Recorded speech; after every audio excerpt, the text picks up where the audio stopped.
శ్రీగురుభ్యో నమః. శ్రీ ఆదిత్య స్తవం. శ్రీ మార్కండేయ పురాణంలోని ఈ శ్రీ ఆదిత్య స్తవం అత్యంత విశిష్టమైనది. ప్రళయానంతరం తిరిగి సృష్టిని ప్రారంభించాలనుకున్న బ్రహ్మదేవుడికి సూర్యుని ప్రచండమైన తేజస్సు అడ్డుగా నిలుస్తుంది.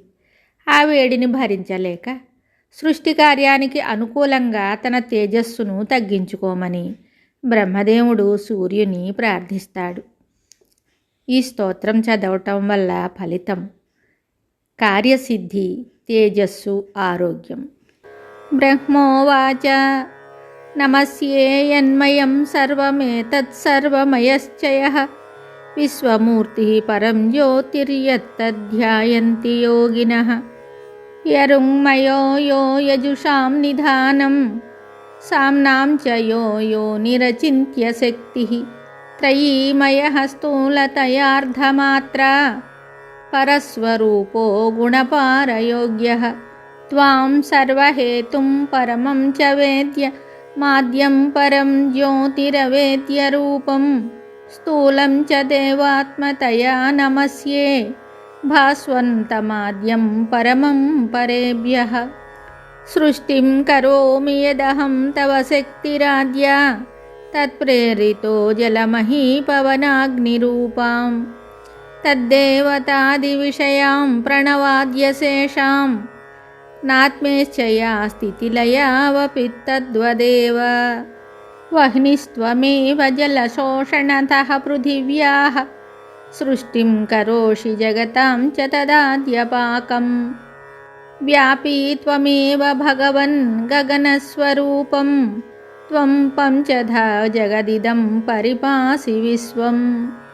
యజ్ఞైర్యజంతి పరమాత్మవిదో భవంతం విష్ణుస్వరూపమఖిలేష్టిమయం వివస్వన్ ధ్యాయంతి చాపి యతయో నియతాత్మచిత్తాః సర్వేశ్వరం పరమమాత్మవిముక్తికామా. నమస్తే దేవరూపాయ యజ్ఞరూపాయ తే నమః పరబ్రహ్మస్వరూపాయ చింత్యమానాయ యోగిభిః.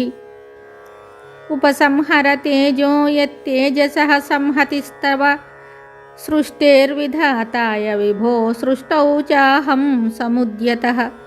మార్కండేయ ఉవాచ ఇత్యేవం సంస్తుతో భాస్వాన్ బ్రహ్మణా సర్గకర్తృణా ఉపసంహృతవాంస్తేజః పరం స్వల్పమధారయత్ చకార చ తతః సృష్టిం జగతః పద్మసంభవః.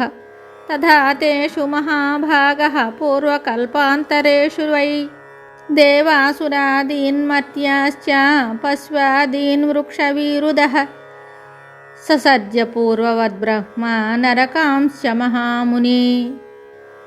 ఇది శ్రీ మార్కండేయ పురాణే శతతమోధ్యాయే బ్రహ్మకృత శ్రీ ఆదిత్య స్తవం సంపూర్ణం. శుభం.